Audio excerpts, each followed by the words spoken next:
तो आज क्लास में आप सबका स्वागत है।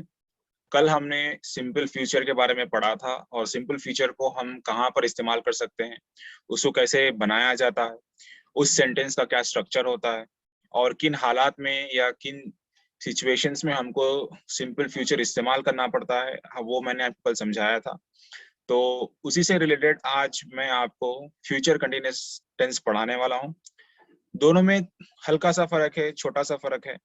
मैं आपको उसका इन दोनों के बीच में जो फर्क होता है वो भी मैं आपको समझा दूंगा और इसको कहाँ पर इस्तेमाल किया जाता है वो भी मैं आपको समझाऊंगा। क्योंकि सिंपल फ्यूचर को इस्तेमाल करने की जो सिचुएशंस है या जहां पर उनको इस्तेमाल करना चाहिए वो कुछ अलग होती हैं, और फ्यूचर कंटिन्यूअस टेंस किस मीनिंग में इस्तेमाल किया जाता है और इसको कहाँ पर इस्तेमाल करते हैं वो भी मैं आपको समझाऊंगा। और इसी के साथ साथ सिंपल फ्यूचर का जैसा आपने स्ट्रक्चर समझा था, उसी तरीके से फ्यूचर कंटिन्यूअस टेंस में भी आप इसको कैसे बना सकते हैं और इसके जरिए से अपने सारे सेंटेंसेस कैसे लिख सकते हैं या बोल सकते हैं, वो भी मैं आपको उसका स्ट्रक्चर, उसकी बुनियाद में आपको समझाऊंगा। जैसा आपको स्ट्रक्चर समझ में आ जाएगा, इसके बाद आपको उसके अंदर, समझिए आप किसी से बात कर रहे हैं या किसी को कुछ लिख कर दे रहे हैं, तो इस सिचुएशन में जो टेंस इस्तेमाल करना हो, आपको वो टेंस या वो सेंटेंस उसी स्ट्रक्चर के हिसाब से इस्तेमाल करना है। उसके बीच में या पहले या आखिर में आपको कुछ ऐड नहीं करना है, क्योंकि स्ट्रक्चर हर एक टेंस का, और जितने भी सारे टेंसेस मैंने आपको पढ़ाए हैं उन सारे टेंसेस में मैंने आपको उनका स्ट्रक्चर भी समझाया है। तो जैसे स्ट्रक्चर होगा, जैसे उसकी बुनियाद होगी या बनावट होगी, उसी तरीके से उसी हिसाब से जो है आपको सेंटेंस बनाना है। क्योंकि उसके अंदर अगर आप कुछ एक्स्ट्रा ऐड कर देंगे तो वो ग्रामर के हिसाब से जुमला गलत होगा, और जो अंग्रेजी अच्छी तरीके से जानते हैं वो समझ जाएंगे कि आपको मतलब अंग्रेजी उतनी अच्छी नहीं आती या आपको इम्प्रूवमेंट की जरूरत है। तो आज का ये टॉपिक लिख लीजिए, फ्यूचर कंटिन्यूअस टेंस। हमारे पास ज्यादा वक्त नहीं है, तो मैं आपको जल्द से जल्द इसके बारे में समझाऊंगा। और सिंपल फ्यूचर में और फ्यूचर कंटिन्यूअस टेंस में कहाँ कहाँ पर फर्क होता है वो भी मैं आपको समझाऊंगा। तो ये दोनों टेंसेस भी फ्यूचर से रिलेटेड है। फ्यूचर में जो होगा उसको हम कैसे बयान करेंगे और फ्यूचर में कैसे हालात में कैसा टेंस बोलना है, कैसा जुमला बोलना है, वो जो है हम उसको समझेंगे। उर्दू में भी हम लोग इस तरह के जुमले इस्तेमाल करते हैं। फ्यूचर में भी मैं जाऊंगा, मैं जरूर जाऊंगा, ऐसे अलग अलग तरह के सेंटेंसेस उर्दू में मीनिंग के साथ हम लोग इस्तेमाल करते हैं जो हम समझते हैं। तो यहाँ पर अंग्रेजी में भी सेम उसी को कॉपी करना है, उसी को फॉलो करना है। और इसका क्या जहन में आपको कैसा मेंटली प्रिपेयर होकर सेंटेंसेस बनाना है या लिखना है, वो भी मैं आपको समझाऊंगा। तो ये देख लीजिए, आपका ये दोनों को मैंने बाजू बाजू रखा है, बस आपको छोटा सा आइडिया देने के लिए, हल्का सा आइडिया देने के लिए कि दोनों में फर्क है। ठीक है, पहला फर्क सेंटेंस की बनावट में है, सेंटेंस के स्ट्रक्चर में है। और जैसा सेंटेंस के स्ट्रक्चर में या उसकी बनावट में फर्क होगा, तो जाहिर बात है उसका जो मीनिंग होगा, मीनिंग के अंदर भी जो है ऑब्वियसली कोई फर्क होगा, और फर्क होना भी चाहिए। तो कल आपने सिंपल फ्यूचर टेंस के बारे में जो है ये ये बात समझी थी, Ahmed will go to school. तो इसकी बनावट में, इसके स्ट्रक्चर में आपने ये सीखा था कि मुस्तकबिल में, फ्यूचर में आने वाले जो भी आप जुमले बोलते हैं उससे रिलेटेड आप उसको विल लगाकर बताते हैं, क्योंकि विल फ्यूचर के मीनिंग को बताता है। और इसकी स्ट्रक्चर में आपने समझा था कि पहले आएगी सब्जेक्ट, सब्जेक्ट के फौरी बाद आपको लानी है विल, उसके बाद आपका आएगा वर्ब, और वर्ब भी कैसा आना चाहिए, जो कि बेस फॉर्म में होना चाहिए, और उसके बाद का रेस्ट ऑफ द सेंटेंस। तो ये तो सिंपल फ्यूचर की बात हो गई। अभी है फ्यूचर कंटिन्यूअस टेंस। अब इन दोनों में देखिए हल्का सा फर्क होगा। यहाँ पर विल के साथ दो एक्स्ट्रा चीजें आपको ऐड करनी पड़ेगी। जैसे विल, जैसा फ्यूचर का तो आ गया, विल के मीनिंग के, विल के वजह से विल के साथ आप लगाएंगे विल बी, और बी लगाने के बाद इसके बाद का जो वर्ब आएगा वो हो जाएगा आईएनजी के साथ, विल बी गोइंग। ठीक है, सेम वही पैटर्न है, यही उसका स्ट्रक्चर है, और इसी स्ट्रक्चर के हिसाब से आपको बाकी के जितने भी ऐसे फ्यूचर कंटिन्यूअस टेंस के जुमले होते हैं उन सारे जुमलों को इसी तरीके से बोलना है। ठीक है, अगर आप देखिए यू विल प्ले विथ मी, आप मेरे साथ खेलेंगे, फ्यूचर में आप मेरे साथ खेलेंगे, फ्यूचर टेंस। तो अब फ्यूचर कंटिन्यूअस टेंस में मैंने आपको ये बात कही थी, जहां पर टेंसेस के अंदर कंटिन्यूअस टेंस को हम जब बनाते हैं तो मान लीजिए, जहन में रखिए, आईएनजी वहां पर जरूर आता है। जैसे आपने देखा पास्ट कंटिन्यूअस टेंस में आई वाज गोइंग, तो वहां पर भी गो के साथ आपने आईएनजी ऐड किया, तो आई वाज गोइंग। वैसा ही प्रेजेंट कंटिन्यूअस टेंस में आई एम गोइंग या ही इज गोइंग, तो वहां पर देखिए प्रेजेंट कंटिन्यूअस टेंस में भी इज लगा दिए और जो वर्ब आया, वर्ब के साथ आपने आईएनजी ऐड किया।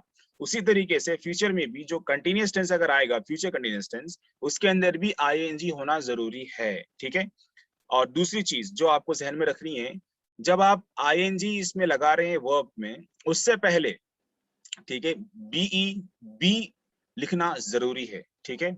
Ahmad will be going to school, ठीक है। आई विल बी ईटिंग, तो वहां पर बी लगाना जरूरी है। जैसे पास्ट कंटिन्यूअस टेंस में आपने क्या लगाया था, वॉज लगाया था, वॉज या वर, उसके साथ आपने आईएनजी ऐड किया था वर्ब को, ठीक है। वॉज कंपलसरी था पास्ट कंटिन्यूअस टेंस के अंदर।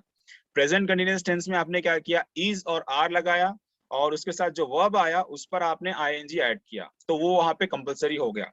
वो दोनों मिलकर ही जो है प्रेजेंट कंटिन्यूअस टेंस को बताते हैं। अगर मैं इज या आर को बदल कर वॉज या वर कर दूं तो वो प्रेजेंट कंटिन्यूअस टेंस से निकलकर अभी पास्ट कंटिन्यूअस टेंस हो जाएगा, ठीक है। ऐसे बदलते हैं। उसी तरीके से फ्यूचर कंटिन्यूअस टेंस के अंदर बी का होना जरूरी है, ठीक है। बी, उसके बाद जो वर्ब आएगा, वर्ब के ऊपर जो बेस फॉर्म है उसके ऊपर आपको आईएनजी ऐड करना है, बस, ठीक है। इतना सा सिंपल सा स्ट्रक्चर है इसका, लेकिन इसको जहन में अच्छी तरीके से बिठाना है। फ्यूचर कंटिन्यूअस टेंस आप जब कभी बोलेंगे, जो सब्जेक्ट होगी, सब्जेक्ट के बाद आप लिखेंगे वर्ब, वर्ब के फौरी बाद, सॉरी वर्ब नहीं, विल के फौरी बाद आप लिखेंगे बी, बी के फौरी बाद जो वर्ब आएगी उसके ऊपर होगा आईएनजी, ठीक है। अगर आप सिर्फ ऐसा बोल दिए Ahmed will going to school, गलत, क्योंकि वहां पर फ्यूचर कंटिन्यूअस टेंस में बी का होना बेहद जरूरी है। अगर आप वो बी निकाल देंगे और ये सोचेंगे कि जुमला सही है, आपकी समझ के हिसाब से शायद वो हो लगेगा सही है, लेकिन उसका जो स्ट्रक्चर होगा, स्ट्रक्चर के हिसाब से वो जुमला गलत होगा, ठीक है। और यहाँ पर देखिए you will be playing with me, you will be playing with me, तो you will play with me, यहाँ पर देखिए आपने विल के साथ बी ऐड किया और आईएनजी आ गया। उसके बाद she will be coming to the party, they will be learning English, I will be driving the car, we will be, driving छूट गया, we will be writing this story. ये सारे sentences अगर आप लिख सकते हैं तो अभी फौरी का फौरी लिख लीजिए आपकी नोटबुक में। It will be flying in the sky. तो अभी देखिए सिंपल फ्यूचर से कैसे आसानी से आपने फ्यूचर कंटिन्यूअस टेंस समझ गया, आप समझ लिए, ठीक है। दोनों में फर्क बस इतना ही है कि विल के बाद यहाँ पर आपको बी और बी के बाद जो वर्ब आएगी उसके ऊपर आईएनजी, बस जुमला जैसा का वैसा ही है, सिर्फ थोड़ा सा फर्क है। और इस छोटे से फर्क की वजह से ये सेंटेंस सिंपल फ्यूचर टेंस से अभी फ्यूचर कंटिन्यूअस टेंस में बदल गया, तब्दील हो गया, ठीक है। अभी ये तो आपने ये सारे के सारे पॉजिटिव सेंटेंसेस देख लिए, Ahmed will be going to school. अगर आप नेगेटिव सेंटेंसेस बोलेंगे नहीं, ठीक है, उसको हम ऐसा लिखेंगे, ठीक है। यहाँ पे क्या करना है आपको, बी के बाद नॉट नहीं लगाना, बी से पहले लगाना, ठीक है। क्योंकि विल नॉट, विल के फौरी बाद आपको नॉट लगाना है। Ahmed will not be going to school, not के बाद आप फिर लिखेंगे बी, उसके बाद जो वर्ब आएगी सेम जैसे का वैसा ही है, बेस फॉर्म के साथ या रूट वर्ड के साथ आईएनजी और रेस्ट ऑफ द सेंटेंस जो भी है। तो यहाँ पर सिर्फ नॉट के आ जाने की वजह से पॉजिटिव सेंटेंस अभी नेगेटिव सेंटेंस में चेंज हो गया, ठीक है। ये बहुत आसान है। और ऊपर के जो पॉजिटिव सेंटेंस अगर आप समझ गए हैं, if you have understood the sentences, the positive sentences that I have mentioned just before, so now it will be very easy for you to make the negative sentences. So what you have to do is immediately after the subject you are writing will, and after writing will you have to write not, and then be, then verb with ing, and the rest of the sentence. That's it. Yeah, Ahmad will not be going to school. Ahmad will not be going to school. That's very good. Okay. So now I'm asking you to please immediately write all these sentences, both the positive sentences. So when you write the positive sentences, जैसे आप positive sentences लिख लेंगे, negative sentences बनाना बहुत आसान हो जाएगा। सिर्फ will के बाद आपको not ऐड करनी है बस। और ये सेंटेंस आप जिस तरीके से, मतलब जब भी आप बात करेंगे या लिखेंगे अपनी किताब में, ऑटोमेटिकली आपको ये ज़हन में होना चाहिए, जिधर भी आप ये सेंटेंस देखेंगे इस तरीके का, they will not be hanging out, या ऐसे कोई सेंटेंसेस अगर किताब the government will not be responding to the questions, ऐसा अगर कोई सेंटेंस अगर आप देख लिए विल नॉट बी रिस्पॉन्डिंग, तो वो फ्यूचर कंटिन्यूअस टेंस है। ठीक है, ऑटोमेटिकली आपको खुद यही आप आराम से पहचान सकती हैं, समझ सकती हैं कि कौन सा टेंस यहाँ पर इस्तेमाल किया गया है, क्योंकि स्ट्रक्चर आपको याद है। जैसे आप स्ट्रक्चर याद रखेंगी वैसा ही जो है आपको जहन में हमेशा हमेशा के लिए ये चीज जहन में बैठ जाएगी। तो अब सवाल ये उठता है, दोनों में ये तो हम स्ट्रक्चर के हिसाब से हमने फर्क कर लिया, अब मीनिंग के हिसाब से क्या फर्क है? क्योंकि अगर आप अभी लिटरली अगर आप मीनिंग करने जाएंगे तो देखिए, Ahmed will go to school, Ahmed school को जाएगा। Ahmed will be going to school, Ahmed school को जाएगा, जरूर जाएगा। या जैसा हम लोग उर्दू में इसका तर्जमा करते हैं, अहमद स्कूल को जाएगा या जा रहा होगा, ऐसा कुछ उर्दू में करते हैं इसका लिटरल मीनिंग। तो अब दोनों में फर्क ये है, पहले ये बात आप समझ लीजिए, पहले इसमें दो तरह के आंसर्स आपको मिलेंगे। पहला आंसर ये है कि Ahmed will go to school, ये एक सिंपल फ्यूचर टेंस है, बस एक कॉमन सेट, मतलब वो ये होगा, अहमद जाएगा, तो जरूरी नहीं है वो जरूर जाएगा, ये वर्ब ऑटोमेटिकली मतलब ऑब्वियसली डेफिनेटली होने वाला है, बस जाएगा। जैसे आपको अगर मैं पूछूं कि आप चाय पियेंगे इस सेशन के बाद, आप बोलेंगे yes I will drink the T, I will drink the T, तो सेशन खत्म हो गया और आपको कुछ दूसरा काम लग गया, आप चाय पीना भूल गए। तो कॉमन जो हम लोग फ्यूचर में काम करते हैं या करने वाले हैं, तो उनको बताने के लिए हम लोग सिंपल फ्यूचर टेंस इस्तेमाल करते हैं। या मतलब फ्यूचर में कोई ऐसा, दूसरा मीनिंग में बता रहा हूँ अभी, ऐसा कोई वर्ब, ऐसा कोई एक्शन जो फ्यूचर में बस एक ही बार होगा। ठीक है, जैसे मैं बोला Ahmed will go to school, वो जाएगा। ठीक है, बस। अगर मैं आपसे पूछा कि आप हैदराबाद को आएंगे, तो आप बोलेंगे yes we will come to Hyderabad, तो वो एक बार होने वाला एक्शन है, तो आप आ गए या नहीं भी आए, होना जरूरी नहीं है, बस आप रेस्पॉन्ड कर रहे हैं बस। अब यहाँ पर फ्यूचर कंटिन्यूअस टेंस में देख लीजिए, यहाँ पर दो दो मीनिंग इसके भी मैं आपको बताऊंगा। पहला मीनिंग, इसके बारे में लोग जो तर्जमा करते हैं उर्दू में, वो बोलते हैं कि अहमद जरूर जाएगा। तो कोई ऐसा काम जो जरूर होने वाला है उसको बताने के लिए फ्यूचर कंटिन्यूअस इस्तेमाल करते हैं, कुछ लोग बोलते हैं, और इसको मतलब लोग मानते हैं इस चीज को इस तरीके से। या दूसरा मीनिंग देख लीजिए, ऐसा कोई वर्ब फ्यूचर में जो एक लंबे लंबी मुद्दत तक होगा, लंबे टाइम तक होगा, तो उनको भी बयान करने के लिए हम लोग फ्यूचर कंटिन्यूअस इस्तेमाल करते हैं। जैसे पास्ट कंटिन्यूअस टेंस में और फ्यूचर कंटिन्यूअस टेंस में, प्रेजेंट कंटिन्यूअस टेंस में मैंने आपको बताया था। हाँ, आप वोंट भी लिख सकते हैं, वेरी गुड। नेगेटिव सेंटेंसेस में आप विल नॉट बी की जगह वोंट बी, ठीक है, लिख सकते हैं, वोंट बी लिखना जरूरी है।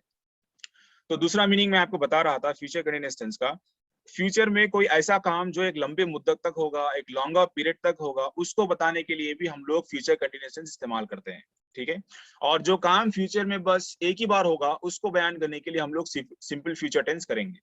ठीक है, जैसे मैंने आपको प्रेजेंट कंटिन्यूअस टेंस के बारे में बताया कि अभी मैं जब बात कर रहा हूँ या बोल रहा हूँ, एक लंबे एक आधे घंटे का या एक घंटे का सेशन में ले रहा हूँ या 2 घंटे का ले रहा हूँ, तो इस वक्त जब मैं देख रहा हूँ, सुन रहा हूँ, बोल रहा हूँ, जो काम एक लंबे मुद्दत तक हो रहा है उसको मैं प्रेजेंट कंटिन्यूअस में बोलूंगा, और मेरे आसपास जो काम या हो रहे हैं अभी फिल वक्त, उनको भी मैं बयान करूंगा।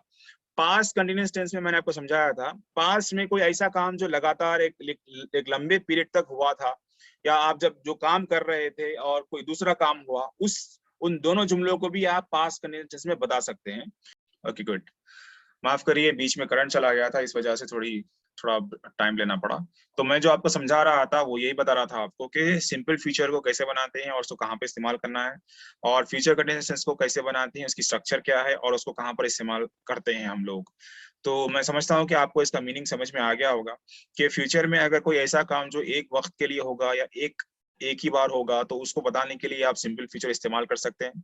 या कोई ऐसा काम होगा जो बार बार होगा या कंटिन्यूसली होगा, मतलब एक लंबे मुद्दत तक होगा, एक लॉन्गर पीरियड ऑफ टाइम, तो उसके लिए जो है आप फ्यूचर कंटिन्यूअस टेंस इस्तेमाल कर सकते हैं। ठीक है, और दूसरा मीनिंग जो मैंने कहा आपको पहले कि कुछ लोग ये मानते हैं कि सिंपल फ्यूचर टेंस जो है ऐसे काम के लिए भी हम लोग इस्तेमाल करते हैं जिनके बारे में हमको कोई कंफर्मेशन नहीं है, बस डाउट है, मतलब ये होगा या नहीं होगा, बस आप सवाल किए और वो लोग जवाब दिए हाँ मैं जाऊंगा, और उनको कोई दूसरा काम आ जाएगा तो वो लोग नहीं जा पाएंगे, तो फिर भी सेंटेंस के हिसाब से वो सेंटेंस जुमला सही है, स्ट्रक्चर के हिसाब से, मीनिंग के हिसाब से उसमें कोई प्रॉब्लम नहीं है।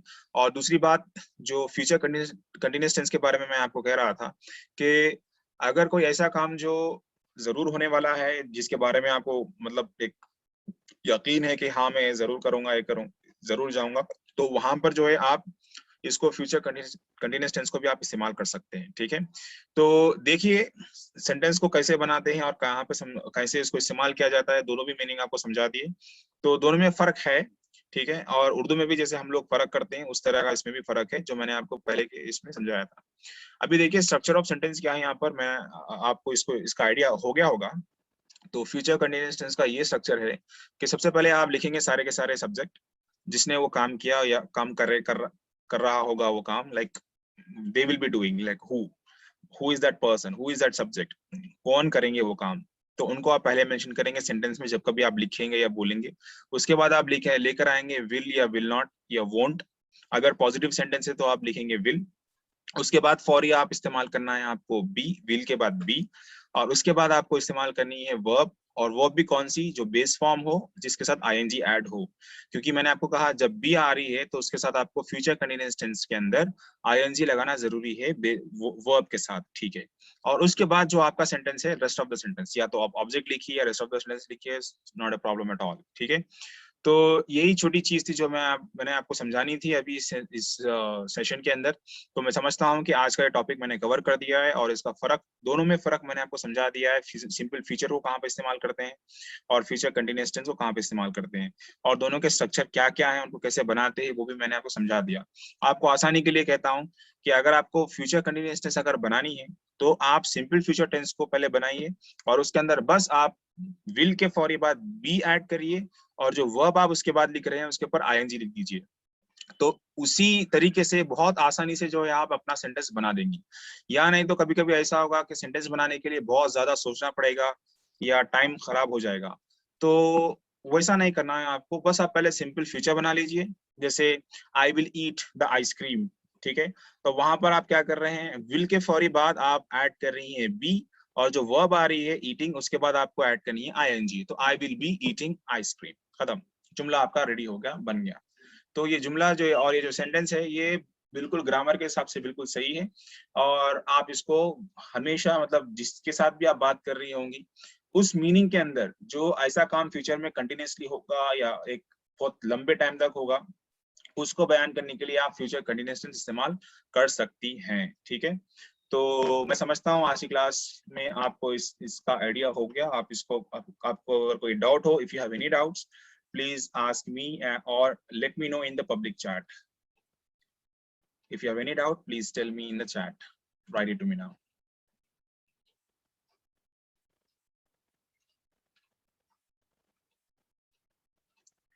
Okay, good. If you have already understood. What about Muzammil? Did you understand? No? समझ में नहीं आया आपको या डाउट नहीं है बोल रहे हैं आप?